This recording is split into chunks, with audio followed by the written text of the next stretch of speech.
Okay, so I was sitting here wondering, like, okay, cool. What can we do when it comes to covering classic DC? I want to make sure we have that perfect balance, old and new DC comics. But I sat down and realized that there are a lot of people out there who don't really cover Armageddon 2001. Now, this was an early 1990s DC crossover. Now, this crossover was big in the 1990s, but there was also some problems going on behind the scenes when it came to this crossover. And what I mean by that is the whole idea of this event was to have fans guessing which of their heroes was going to go bad. The problem was you had the public figure out who was that hero who turned evil. And so you had DC at the very last second change the actual person who it was supposed to be. And you'll see what I mean as we go through our coverage over the next few days of this event. Like at first, it was clearly obvious who was supposed to be the bad guy turning evil. But then at the very last second, you had DC change things. It was wild and crazy in the early 1990s for this crossover.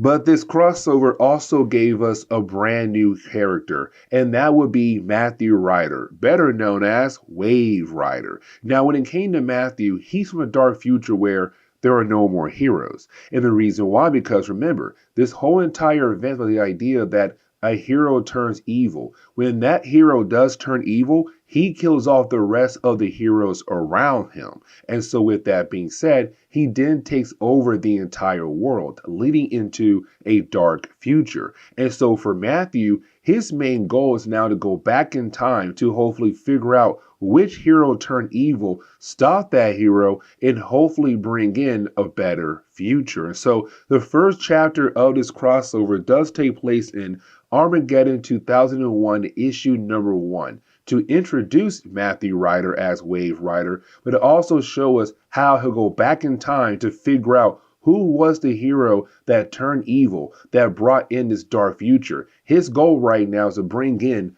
a better one.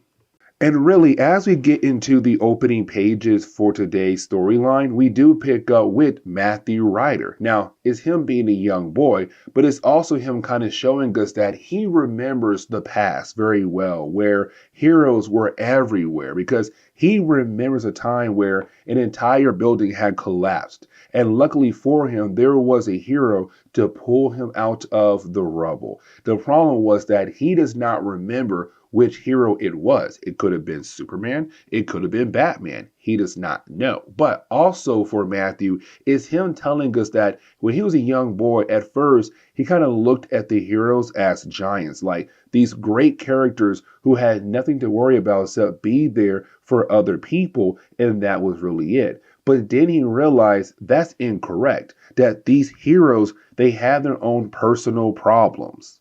Like, for example, you have Superman and Batman battling against each other. Now, for me personally, this is a callback to Dark Knight Returns, but the point is that it's Superman and Batman fighting against each other because they're not able to agree on a few things when it comes to the world. But for Matthew, he says, even though these people, they have their own personal problems, they are able to take their problems and put them on the side because they realize that the world needs them to be heroes. And so we get a small glimpse of all our heroes coming together to fight against Darkseid. And so for Matthew, that was a great thing to see as a young boy. But he was also there when everything fallen apart. The whole idea that somebody turned evil. And it happened so fast that you have that one hero, that one good guy begin to turn evil and kill off all the heroes around him, including Superman as well. Every single hero died in that moment. Armageddon 2001. And so with all that happening, it led into the dark future that Matthew comes from. And so now we jump into that future to see what is it like to be living in a future where there's no more heroes, that you are basically being ruled over by one particular person, somebody who was a hero who turned evil. And so that kind of leads into the whole idea of us learning about this dark future that Matthew comes from, but also gives us the chance to learn more about him as well. Like, for example, when we jump into the dark future, we see that one, he's an adult now, but two, he's one of the best scientists on his team, but he's not really a team player because his best friend slash coworker says, hey, dude, listen, we all realize that you don't truly come out with us at all anymore. So we thought today you should. We're all right now heading over to a nearby bar. Go ahead and join us. Now, for Matthew, it's a quick no. And the reason why, because this man has some errands, supposedly, to run. But it kind of shows us here that it's Matthew who's constantly thinking about the past all the time. And the reason why I'm saying that, because you didn't have Matthew run over to a nearby shop. Now, this shop belongs to this old man. Now, this old man, he does sell all these different types of things, but the reason why Matthew went to him is because this old man sells old things that have basically been banned in this dark future. So, for example, discs that contain pictures of heroes, discs that contain pictures of sports, or other things that have been banned in this dark future. Now, for Matthew, we already know what he wants. He wants disc that has pictures of the heroes of the past because it's Matthew constantly thinking about them, kind of wishing they were still around to bring in a better future than the one he's in right now. And so you do have Matthew being able to go back home and look at those pictures. Now, while doing that, he is then called out to dinner by his wife. And this gives us our first look at Matthew and his family, where honestly, the man does not really love his family that much like you think he would. And the reason why I'm saying that, because when we do pick up with Matthew and his family having dinner, it's not really going well because of his daughter, Karen, because Karen is actually a peacemaker. Now, a peacemaker is kind of like a police officer in this reality, but that's the problem right there. Her being a police officer, and they all work for Monarch. And the reason why that's such a problem, because for Monarch, he believes that somebody out there could be a small problem, could lead into a big problem. And so he'll send the peacemakers out there to deal with those people just like that. Now, for Matthew, he tells Karen, but what if you are wrong? What if you make a mistake on somebody? Like, you may believe that person could possibly cause a problem for you down the road, but are you for sure? Like, what if you are completely wrong? But for Karen, it does not matter. She believes that her actions, and of course, Monarch actions, is always correct. And that right there is a huge problem.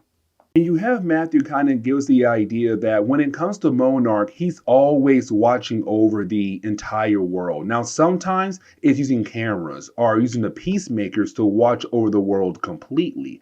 But all these different statues out there are kind of used as a way to be like cameras for him to watch through, to watch over the entire world. Now, at first, when he became the actual ruler of this world, he did appear over and over again against different types of things like riots or outbreaks or terrorist attacks.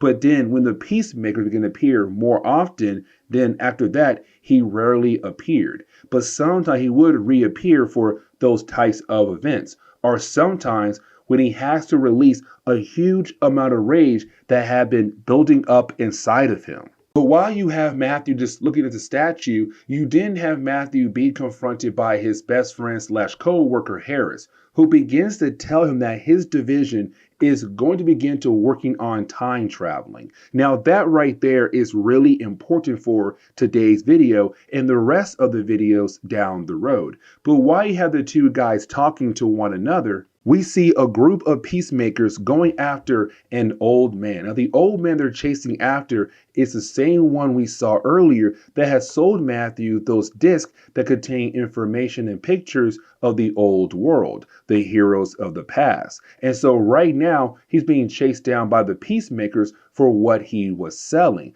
But here comes the problem, though, because while he's trying to get away, you have the peacemakers trying to shoot him, but a small girl gets in the way. Now, you do have Matthew being able to save the young girl before she gets shot by the peacemakers who were just trying to kill off the old man. But then you have Matthew get arrested, and here's the reason why. When a peacemaker gives you an order, you have to follow that order no matter what. So even though you have Matthew going out of his way, being a hero, saving that young girl, he did disobey a direct order from a peacemaker, and so he got arrested. But luckily for Matthew, he does have a get out of jail free card because of Karen being a peacemaker. But that right there is still a problem though, because he got arrested for being a hero, saving a young girl's life who almost got killed by peacemakers. Now for Karen, it's more of like, sorry dad, but you gotta follow the law, follow the rules. If we say get down and stay down, you have to get down and stay down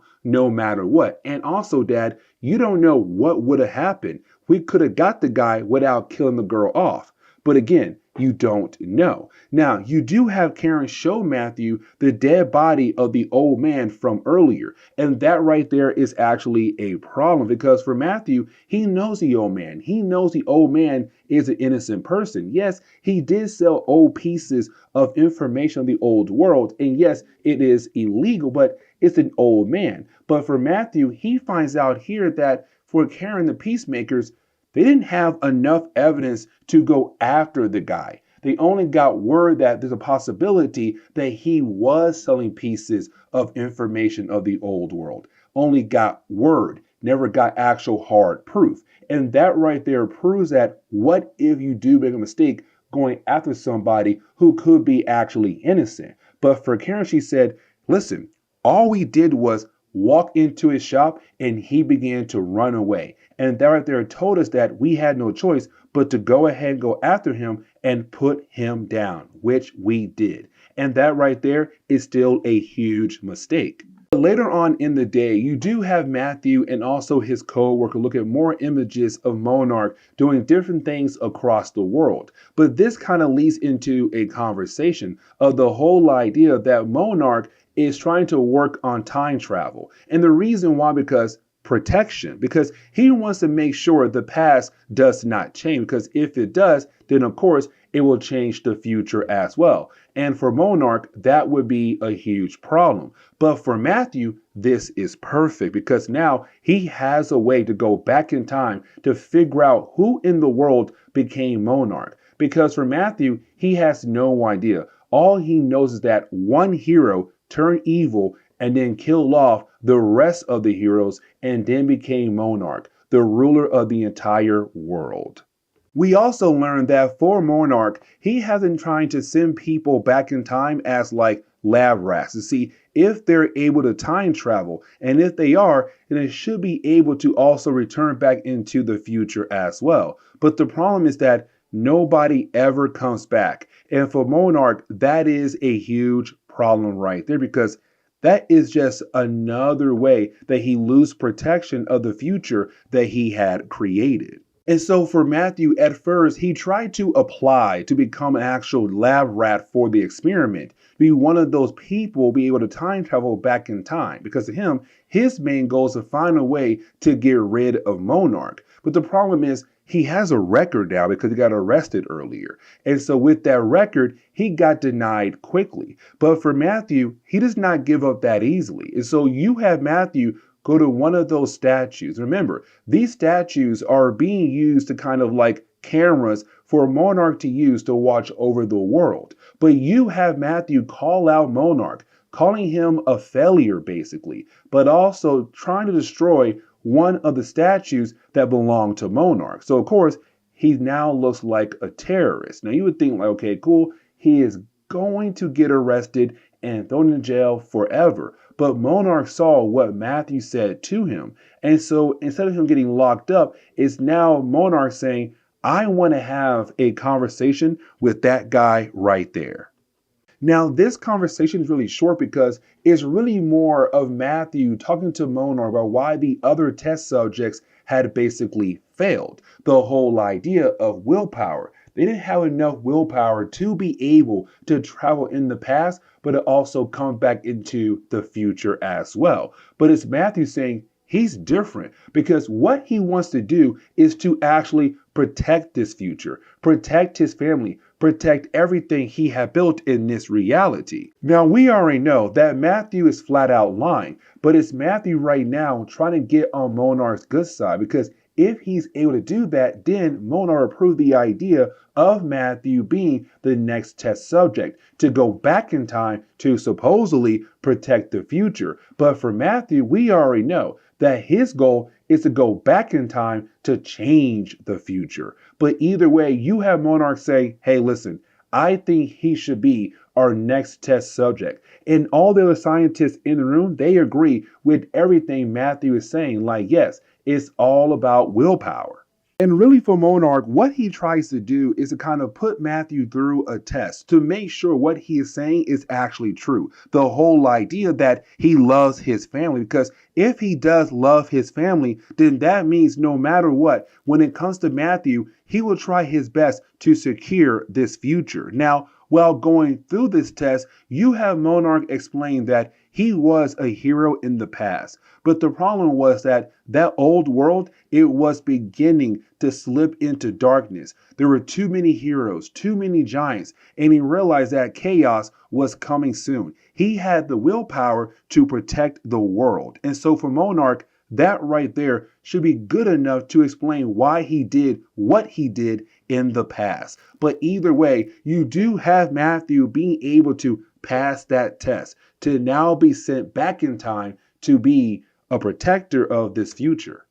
And so this leads us into the ending of this storyline, because for Matthew, once he does enter the time stream, he's then hit with the energy of the time stream, where of course he does gain powers. Now with those powers, he now has the ability to time travel. This is a great thing for Matthew because he does arrive in the year 1991. Now, 91 is the year this crossover came out, but once he does arrive, he then realized that he also has the ability to touch other people and see their future. 10 years into their future, everything they go to in the next 10 years. And so for Matthew, this is a great power to have because now he is then able to figure out which hero might become Monarch down the road by just touching them, but also seeing everything that happens to that hero in a 10-year span.